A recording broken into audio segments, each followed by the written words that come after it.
Hello friends, मैं प्रवीण कुमार, आपके नए यूट्यूब चैनल जेएमएस क्लासेस 007 पर स्वागत है। मैं आप लोगों के लिए प्राचीन इतिहास का रोज वीडियो अपलोड करता हूं और आज ये वीडियो पार्ट 4 है और मैंने 3 वीडियो लोड कर चुका हूं और आज वीडियो पार्ट 4 में प्राचीन इतिहास का विदेश यात्रियों से संबंधित महत्वपूर्ण क्वेश्चन है। दोस्तों, मैं जो कुछ भी क्वेश्चन अपलोड कर रहा हूं मैं खुद ये क्वेश्चन बनाता हूं और इम्पोर्टेंट क्वेश्चन बनाता हूं जो आपके हर एग्जाम के लिए बहुत इंपॉर्टेंट रहेगा। तो चलिए आज का सेशन में पहला क्वेश्चन देखेंगे।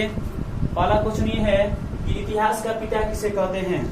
ध्यान दीजिए, ये क्वेश्चन हर एग्जाम के लिए इम्पोर्टेंट है और हर एग्जाम में पहले पूछा भी गया है। तो इतिहास का पिता किसे कहते हैं, तो आपका आंसर होगा इतिहास का पिता हेरोडोटस को कहते हैं। याद रखिए, इतिहास का पिता हेरोडोटस को कहते हैं। इतिहास का पिता हेरोडोटस को कहते हैं। अब ध्यान दीजिए थोड़ा सा हेरोडोटस के बारे में। तो हेरोडोटस ने एक पुस्तक लिखा जिसका नाम था हिस्टोरिका। हेरोडोटस ने एक पुस्तक लिखा जिसका नाम था हिस्टोरिका और इस पुस्तक को उसने 5वीं सदी ईसा पूर्व में लिखा और इस पुस्तक में उन्होंने भारत और फारस का वर्णन किया है। भारत और फारस के बीच जो संबंध है उनका वर्णन हिस्टोरिका नामक पुस्तक में हेरोडोटस ने किया है। और एक यहाँ ध्यान दीजिएगा, एक होता है टेसियस। टेसियस जो ईरान का राजवैद्य था, यह भी हमारे भारत में यात्रा करने आया था, लेकिन इसका इतिहास विवरण अच्छी तरह से नहीं दे पाता है, काल्पनिक मानता है, अविश्वसनीय मानता है। हेरोडोटस और टेसियस दोनों यूनान के थे और टेसियस को हमारा भारतीय इतिहास काल्पनिक कहानियों के रूप में मानता है और अविश्वसनीय मानता है इनकी यात्राओं को। तो चलिए आगे क्वेश्चन देखें। तो क्वेश्चन मेरा पहला वो इतिहास के पिता हेरोडोटस को कहा जाता है। दूसरा क्वेश्चन है कि इंडिका पुस्तक की रचना किसने किया। बहुत इंपॉर्टेंट क्वेश्चन है, याद रखिएगा। इंडिका पुस्तक की रचना मेगास्थनीज ने किया। इंडिका पुस्तक की रचना मेगास्थनीज ने किया। मेगास्थनीज सेलुकस निकेटर का राजदूत था। मेगास्थनीज किसका राजदूत था, तो मेगास्थनीज सेलुकस निकेटर का राजदूत था और यह हमारे भारत में चंद्रगुप्त मौर्य के समय भारत आया था। चंद्रगुप्त मौर्य के दरबार में हमारे मेगास्थनीज चंद्रगुप्त मौर्य के दरबार में भारत आया था और इन्होंने अपनी पुस्तक इंडिका में हमारे भारत के पाटलिपुत्र में स्थित पाटलिपुत्र का वर्णन किया है और उन्होंने पाटलिपुत्र को इंडिका नामक अपनी पुस्तक में पालीब्रोथा के नाम से अंकित किया है। पालीब्रोथा के नाम से अंकित किया है। याद रखिए, बहुत इंपॉर्टेंट क्वेश्चन है कि मेगास्थनीज अपनी पुस्तक इंडिका में पाटलिपुत्र का वर्णन किया और पाटलिपुत्र को किस नाम से अंकित किया है, तो पाटलिपुत्र को पालीब्रोथा के नाम से अंकित किया है। तो मेगास्थनीज किसके राज दरबार में आए थे, चंद्रगुप्त मौर्य के राज दरबार में आए थे। किसका राजदूत थे, सेलुकस निकेटर का। पाटलिपुत्र को किस नाम से संबोधित किया है, पालीब्रोथा के नाम से संबोधित किया है। और मेगास्थनीज जो है, ये मेगास्थनीज द्वारा लिखी पुस्तक का नाम क्या है, इंडिका। और इंडिका जो पुस्तक, इसमें मौर्यकालीन इतिहासों के बारे में, मतलब चंद्रगुप्त मौर्य के बारे में जानकारी प्राप्त होता है। चलिए अगला क्वेश्चन बात करें। अगला क्वेश्चन, डाइमेकस किसके दरबार में आया था। इंपॉर्टेंट क्वेश्चन याद रखिए, डाइमेकस किसके दरबार में आया था। तो ध्यान दीजिए, सबसे पहले डाइमेकस बिंदुसार के दरबार में आया था। डाइमेकस बिंदुसार के दरबार में आया था और डाइमेकस जो था वो मेगास्थनीज का उत्तराधिकारी था। डाइमेकस मेगास्थनीज का उत्तराधिकारी था और बिंदुसार जो थे वह चंद्रगुप्त मौर्य के उत्तराधिकारी थे। याद रखिएगा, चंद्रगुप्त मौर्य का उत्तराधिकारी बिंदुसार, मतलब चंद्रगुप्त मौर्य का पुत्र। चंद्रगुप्त मौर्य के मरने के बाद उनके राज्य उनका उत्तराधिकारी बिंदुसार हुआ। अब बिंदुसार को अमित्रघात के नाम से जानते हैं। अमित्रघात, बिंदुसार को अमित्रघात के नाम से जानते हैं, जिसका अर्थ होता है शत्रु विनाशक। तो बहुत इंपॉर्टेंट क्वेश्चन याद रखिएगा कि डाइमेकस किसके दरबार में आया, डाइमेकस बिंदुसार के दरबार में आया था और बिंदुसार जो थे चंद्रगुप्त मौर्य का उत्तराधिकारी थे और बिंदुसार को अमित्रघात के नाम से जाना है। अमित्रघात का अर्थ होता है शत्रु विनाशक। और वायु पुराण में बिंदुसार को भद्रसार या वारिसार कहा जाता है और जैन साहित्य में बिंदुसार को सिंहसेन भी कहा जाता है। सिंहसेन, याद रखिएगा, जैन साहित्य में बिंदुसार को सिंहसेन कहा जाता है और वायु पुराण में बिंदुसार को भद्रसार या वारिसार भी कहा जाता है। बात किया जाए यहाँ पर डाइमेकस का, तो ध्यान दीजिए, जो डाइमेकस जो था यह सीरिया नरेश एंटियोकस प्रथम का राजदूत था। याद रखिएगा, डाइमेकस सीरिया सीरिया नरेश आंतियोकस का राजदूत था। आंतियोकस का राजदूत था। क्वेश्चन पूछेगा कि मेगास्थनीज किसका राजदूत था, तो मेगास्थनीज सेल्यूकस निकेटर का राजदूत था। और ये डाइमेकस किसका राजदूत था, तो डाइमेकस आपका सीरिया नरेश आंतियोकस का राजदूत था। डाइमेकस किसके दरबार में आया, तो बिंदुसार के दरबार में आया। मेगास्थनीज किसके दरबार में आया था, तो चंद्रगुप्त मौर्य के दरबार में आया था, याद रखिएगा। अगला क्वेश्चन है कि नेचुरल हिस्ट्री नामक पुस्तक किसने लिखा, ध्यान दीजिए, नेचुरल हिस्ट्री नामक पुस्तक किसने लिखा, तो बहुत इंपॉर्टेंट क्वेश्चन। इस पुस्तक का नाम अच्छी तरीके से याद रखिएगा। नेचुरल हिस्ट्री नामक पुस्तक का लेखक प्लिनी है, याद रखिएगा। नेचुरल हिस्ट्री नामक पुस्तक का लेखक कौन है, प्लिनी। अब ध्यान दीजिए, जो प्लिनी है ये भी यूनानी एवं रोम लेखक हैं। और प्लिनी ने नेचुरल हिस्ट्री जो पुस्तक है उसमें पेड़ पौधे प्राकृतिक के बारे में बताए हैं प्लिनी ने। चलिए अगला क्वेश्चन है फाहियान किसके समय भारत आया, फाहियान किसके समय भारत आया, तो आपका आंसर होगा फाहियान चंद्रगुप्त द्वितीय के समय भारत आया था। फाहियान चीनी यात्री था। फाहियान कैसे यात्री था, चीनी यात्री था जो चंद्रगुप्त द्वितीय के समय भारत आया था। अब ध्यान दीजिए, थोड़ा सा क्वेश्चन यहाँ पर कर लिया जाए कि फाहियान जो भारत आया, तो अब फाहियान ने अपने भारत की यात्रा किया। और भारत यात्रा में जो वृत्तांत उसने लिखा फू क्यू की, याद रखना, फू क्यू की। फाहियान ने अपने यात्रा वृत्तांत में फू क्यू की नामक पुस्तक में अपने यात्रा वृत्तांत को लिखा। और फाहियान चीनी यात्री था जो चंद्रगुप्त द्वितीय के समय भारत आया था। चंद्रगुप्त द्वितीय किससे संबंधित है, तो याद रखिएगा चंद्रगुप्त द्वितीय जो है गुप्त वंश से संबंधित है। चंद्रगुप्त द्वितीय गुप्त वंश से संबंधित है। और ध्यान दीजिए, चंद्रगुप्त द्वितीय का शासनकाल 375 से 415 ईसा पूर्व तक है। चंद्रगुप्त द्वितीय का आपका शासनकाल 375 से 415। और एक यहाँ से क्वेश्चन पूछता है भी एक क्वेश्चन कि दिल्ली में स्थित जो कुतुब मीनार है, वो कुतुब मीनार के पास जो मेहरौली में लौह स्तंभ स्थित है, दिल्ली में कुतुब मीनार के पास जो मेहरौली में लौह स्तंभ स्थित है, उसका निर्माण किसने करवाया था, तो याद रखिएगा बहुत इंपॉर्टेंट क्वेश्चन है। मेहरौली में स्थित लौह स्तंभ निर्माण चंद्रगुप्त द्वितीय ने ही करवाया था। और उस लौह स्तंभ तक अभी तक उस लोहा में जंग नहीं लगा है। तो चलिए आगे क्वेश्चन जाए। याद रखिएगा कुतुब मीनार जो बात है कुतुब मीनार का, तो कुतुब मीनार की ऊंचाई 288 फीट होती है। और कुतुब मीनार को किसने बनवाया था, तो कुतुब मीनार का नींव डाला था कुतुबुद्दीन ऐबक ने, लेकिन उसको पूरा करवाया था इल्तुतमिश ने। चलिए आगे क्वेश्चन है कि किताब उल हिंद की रचना किसने किया। बहुत इंपॉर्टेंट क्वेश्चन है, ध्यान दीजिएगा। किताब उल हिंद की रचना किसने किया, तो किताब उल हिंद की रचना अल-बरूनी ने किया।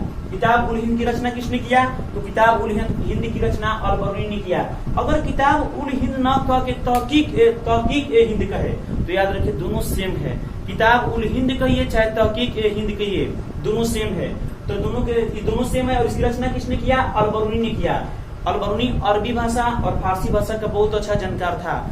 और भी एक क्वेश्चन ये पूछता है कि अल-बरूनी किसके समय भारत आया था, तो अल-बरूनी महमूद गजनवी के समय, अल-बरूनी जो था वह महमूद गजनवी के समय भारत आया था, याद रखिएगा। तो अल-बरूनी द्वारा लिखी गई पुस्तक किताब उल हिंद, जिसका अर्थ होता है भारत एक खोज। जिसका अर्थ क्या होता है, किताब उल हिंद का अर्थ क्या होता है, भारत एक खोज। अल-बरूनी किसके साथ भारत आया था, तो महमूद गजनवी के साथ भारत आया था। थोड़ा सा बात किया जाए महमूद गजनवी, तो ध्यान सुने यहाँ पर महमूद गजनवी ने भारत में कितना बार आक्रमण किया, तो महमूद गजनवी ने भारत पर 17 बार आक्रमण किया है।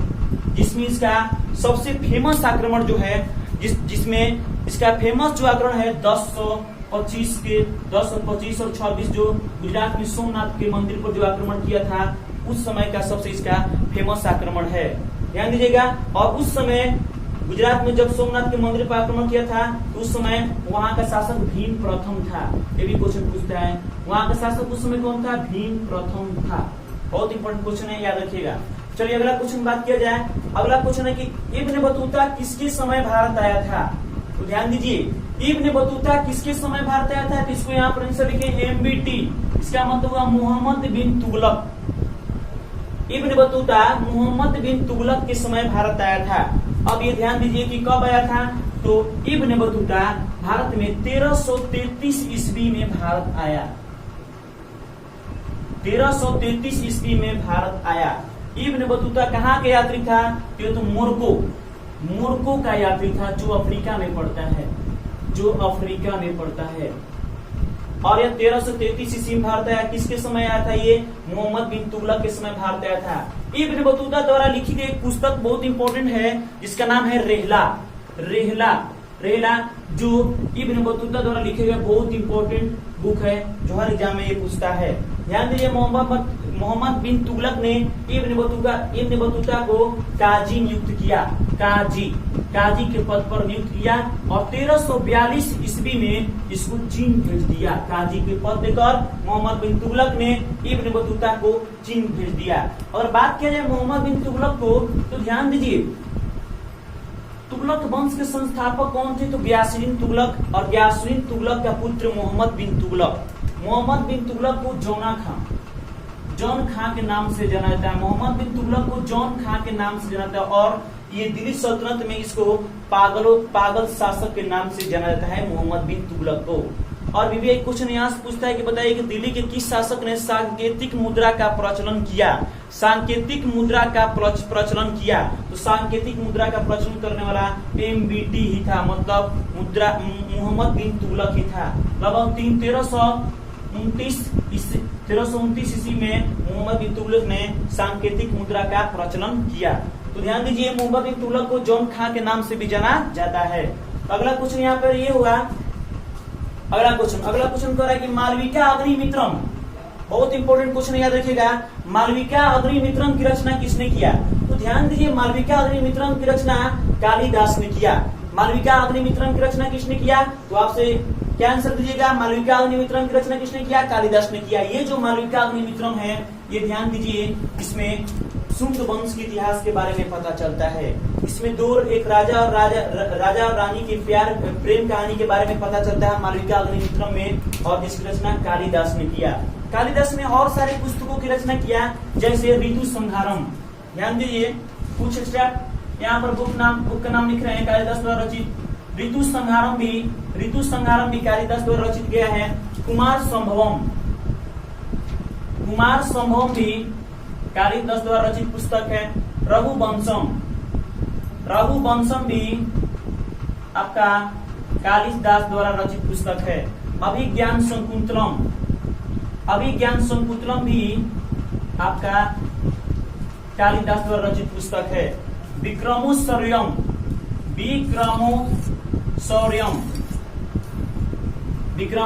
भी कालिदास द्वारा रचित पुस्तक है। तो कालिदास द्वारा रचित कौन कौन पुस्तक आप लोगों को बताएं? एक हुआ आपके प्रश्न में मालविका अग्निमित्रम था, दूसरा यहाँ पर याद किए ऋतु संहारम, कुमार संभवम, रघुवंशम, अभिज्ञान शकुंतलम और विक्रमोशौर्यम। ये पांच और एक छह पुस्तक का आपका कालिदास द्वारा रचित पुस्तक का नाम बताएं। ध्यान दीजिए, अगला क्वेश्चन यहाँ पर यह है कि पृथ्वीराज चौहान का दरबारी कवि कौन था? इंपॉर्टेंट क्वेश्चन, बहुत बार एग्जाम में पूछा हुआ है कि पृथ्वीराज चौहान का दरबारी कवि कौन था? तो पृथ्वीराज चौहान का दरबारी कवि चंद्रवरदाई था। याद रखिएगा, पृथ्वीराज चौहान का दरबारी कवि चंद्रवरदाई था, और चंद्रवरदाई ने पृथ्वीराज चौहान के नाम पर ही एक पुस्तक की रचना किया, जिस पुस्तक का नाम है पृथ्वीराज